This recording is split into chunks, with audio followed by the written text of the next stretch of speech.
आप लोगों का स्टडी विथ एग्जाम में स्वागत है।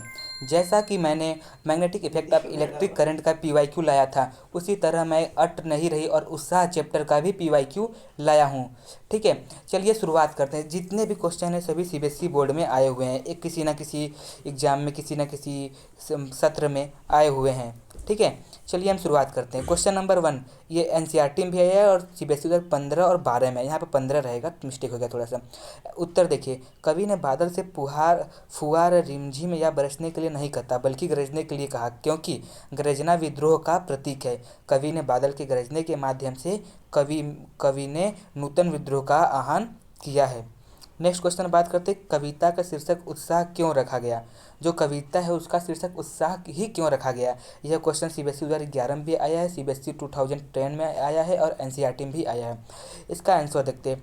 यह एक आह्वान गीत है। क्या है? एक आह्वान गीत है। कवि क्रांति लाने के लिए लोगों को उत्साह करना चाहते हैं। क्रांति मतलब कोई किसी काम के प्रति निभाव, क्रांति लाने के लिए उत्साहित करना चाहते हैं। बादल का गरजना लोगों के मन में उत्साह भर देता है। बादल का गरजना जो है वो लोगों के मन में उत्साह भी भर देता है, इसीलिए कविता का शीर्षक उत्साह रखा गया है।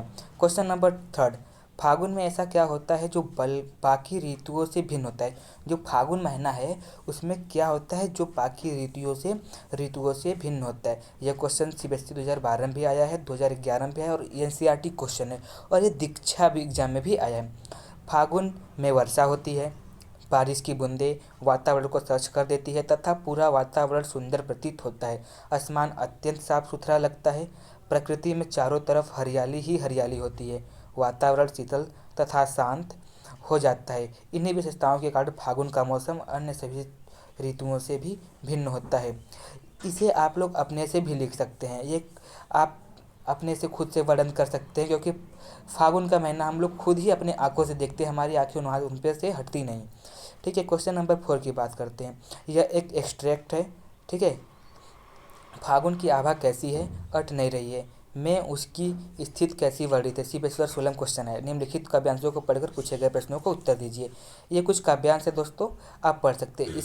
इस पीडीएफ का लिंक मैं टेलीग्राम चैनल पर डाल दूंगा। आप टेलीग्राम चैनल को ज्वाइन कर आराम से इसका लिंक देख सकते हैं, पीडीएफ देख सकते हैं। क्वेश्चन नंबर देखिए तो 16 भी आया है और 14 भी आया है। पहला क्वेश्चन क्या कर रहा है, कविता में कौन कौन सी ऋतु का वर्णन है और कवि अपने आंखों को क्यों नहीं हटा पा रहे हैं।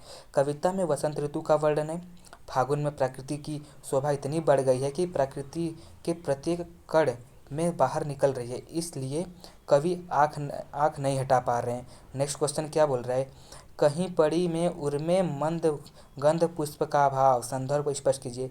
जो क्वेश्चन बोल रहा है कहीं पड़ी में उर्मे मंद गंध पुष्प का भाव, संदर्भ स्पष्ट करिए। प्रस्तुत पंक्ति में कवि कहता है कि फागुन की सुंदरता देखकर ऐसा लगता है कि फागुन रूपी मानव के हृदय में मंद गंध से मंद मस्त करने वाली पुष्पों की माला पड़ी हो। ठीक है, और नेक्स्ट क्वेश्चन क्या है, हरे और लाल पत्तों से लदी डालियों को देखकर कैसा लगता है। हरे और लाल पत्तों से लदी हुई डालियों को देखकर ऐसा लगता है कि मानो फागुन रूपी मनुष्य के गले में सुगंधित पुष्पों की माला पड़ी हुई है। प्रत्येक स्थान पर फागुन का सौंदर्य फैला हुआ है। क्वेश्चन नंबर 5 बात करते हैं, फागुन की आभा कैसी है, फागुन की सुंदरता कैसी है और अट नहीं रही है, में उसकी स्थिति कैसी वर्णित हुई है। ठीक है, फागुन की आभा सर्वव्यापक है, जो सृष्टि के कण कण में व्याप्त है। चारों ओर का वातावरण सुगंधित है। फागुन की आभा एवं उसकी सुंदरता की व्यापकता के दर्शन पेड़ पत्ते फूलों आदि में होते हैं। अट नहीं रही है, कविता में फागुन के सौंदर्य को स्पष्ट करते हुए कहा गया है कि चारों ओर फागुन का सौंदर्य झलकता रहता है। क्वेश्चन नंबर 6 देखा जाए तो उत्साह कविता में कौन विकल और उन्मन्न थे। मतलब उत्साह कविता में कौन विकल भी है और कौन उन्मन्न थे और क्यों। उत्साह कविता में संसार के सभी मनुष्य विकल और उन्मत्त थे, क्योंकि गर्मी निरंतर बढ़ती जा रही थी और बादलों के न बरसने के कारण लोगों में बेचैनी सी व्याकुलता भी बढ़ती जा रही थी। भयानक गर्मी के कारण धरती भी जलती हुई सी प्रतीत हो रही थी। क्वेश्चन नंबर की 7 बात करें तो उत्साह में कविता सुंदर कल्पना और क्रांति चेतना दोनों है, कैसे। यह क्वेश्चन 2019 सीबीएसई में आया हुआ है। ठीक है, इसका आंसर देखते हैं। ठीक है, उत्साह कविता में कवि ने बादलों को सुंदर कल्पना और क्रांति चेतना चेतना का प्रतीक माना है, क्योंकि बादल नित्य नवीन काल्पनिक आकार लेते हैं। वे अपनी गर्जना से संपूर्ण धारा परिवर्तित की लहर ला देते हैं। उनसे प्रेरणा लेकर दुखी और निराश व्यक्ति के मन में भी नवीन आशा का संचार हो जाता है। ठीक है, अब बात करते हैं नेक्स्ट क्वेश्चन को। नेक्स्ट क्वेश्चन हमारा क्या है? उत्साह कविता में बादल के माध्यम से कवि निराला के जीवन की झलक मिलती है। जो उत्साह कविता है इसमें बादल के माध्यम से कवि निराला के जीवन का झलक मिलता है। इस कथन से कथन नहीं रहेगा, गलत मिस्टेक टाइपिंग मिस्टेक हो गई, कथन रहेगा। इस कथन से आप कितने सहमत हैं? ठीक है, उत्साह कविता में बादलों के माध्यम से कवि निराला के जीवन की झलक मिलती है। यह कथन अक्षरशः सत्य है, क्योंकि विपरीत परिस्थितियों में भी निराला हमेशा वज्र के समान कठोर बने रहे हैं। मजदूरों में निर्बलों के प्रति सहानुभूति थी। यहाँ पर थोड़ा सा टाइपिंग मिस्टेक हो गया है, आगे से नहीं होगी, इसके लिए मैं क्षमा चाहता हूँ। ठीक है, नेक्स्ट क्वेश्चन हम लोग क्या है? आए अज्ञात दिशा के अनंत के घेन, पक्ति का भाव उत्साह कविता के आधार पर समझा कर लिखिए। सीबीएसई बोर्ड 2020 में भी ये क्वेश्चन आया हुआ है। पक्ति में कवि ने आकाश में बादलों के छाने की स्थिति का वर्णन किया है। बादल अचानक किसी भी दिशा से आकर आसमान में छा जाते हैं। अज्ञात दिशा से यह सहायक आकार आकाश को ढक लेता है। यहाँ पर याकायक नहीं सहायक होगा, थोड़ा सा मिस्टेक हो गया है। इसका पीडीएफ आपको टेलीग्राम चैनल पर मिल जाएगा और टेलीग्राम का लिंक मैं डिस्क्रिप्शन में दे दूँगा। क्वेश्चन नंबर 10 है जो सीबीएसई 2013 में आया हुआ है। ठीक है, ये बोल रहे फागुन मास की शोभा का वर्णन कीजिए। जो फागुन मास या महीना की शोभा का वर्णन कीजिए। कविता में कवि ने फागुन माह की शोभा का वर्णन करते हुए बताया कि उसमें प्रकृति की सुंदरता कहीं भी समा नहीं पा रही और बाहर छलकती है। जो फागुन की महीना उसमें प्रकृति इतनी सुंदर होती है कि समा नहीं पा रही, वो बाहर छलकती रहती है, नजर आ रही है। सर्वत्र फागुन का सौंदर्य व्याप्त है और यह कवि को लुभा रही है और अपनी ओर आकर्षित कर रही है। ठीक है, अब क्वेश्चन नंबर 11 जो उत्साह कविता में कवि बादल से क्या अनुरोध करता है। ये क्वेश्चन सीबीएसई 2019 में है। जो उत्साह कविता है वो कवि बादलों से क्या कहना चाहता है, क्या एक्सपेक्ट करता है। ठीक है, क्या अनुरोध करता है। उत्साह कविता में कवि बादलों से अनुरोध करता कि हे बादल, तुम गगन को चारों ओर घेर लो, तुम गगन को चारों ओर घेर लो, घोर अंधकार कर लो और क्रांति कर लो। अनंत दिशा में आकर घंघोर गर्जना करके बरसो और तपती धरा को शीतल कर दो।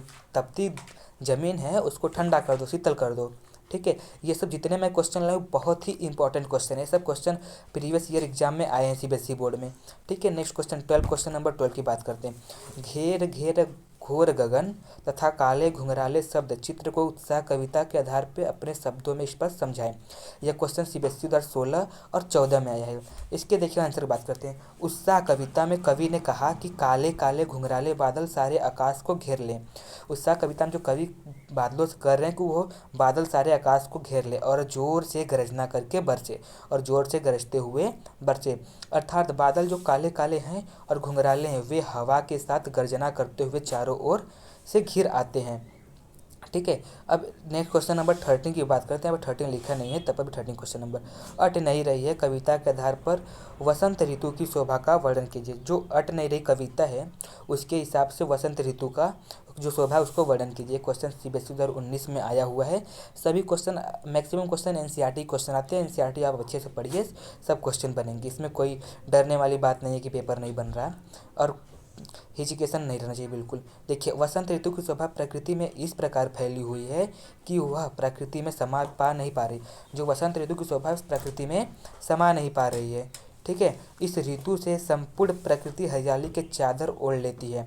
हरियाली से सब कुछ ढक जाती है और अपनी सुषमा को सब और बिखेर देती है। सुषमा खुशबू को सब जगह बिखेर देती है। सारा वातावरण पुष्पित और पल्लवित हो जाता है। सारा और फूलों से फूल बिखरने लगते हैं, मतलब फूलों की खिलने लगते हैं, पल्लवित हो जाते हैं। सृष्टि का प्रत्येक कण उत्साह और उमंग से भरा है। जो सृष्टि का पूरा प्रत्येक जो महीने में कण है उत्साह मतलब उत्साह, खुशी, उमंग से भरा हुआ है होता है और इसका सीधा प्रभाव मनुष्य पर भी पड़ता है। और इसका जो प्रभाव है सीधे मनुष्य पर पड़ता है, वह भी प्रफुल्लित हो जाता है, वह भी खुश हो जाता है। और इस वीडियो का मतलब इसका पीडीएफ आपको टेलीग्राम चैनल पर मिल जाएगा और टेलीग्राम चैनल का लिंक आपको डिस्क्रिप्शन में मिल जाएगा। सभी क्वेश्चन बहुत ही इंपॉर्टेंट क्वेश्चन है। ये सब question CBSE previous year exam में आए हुए हैं।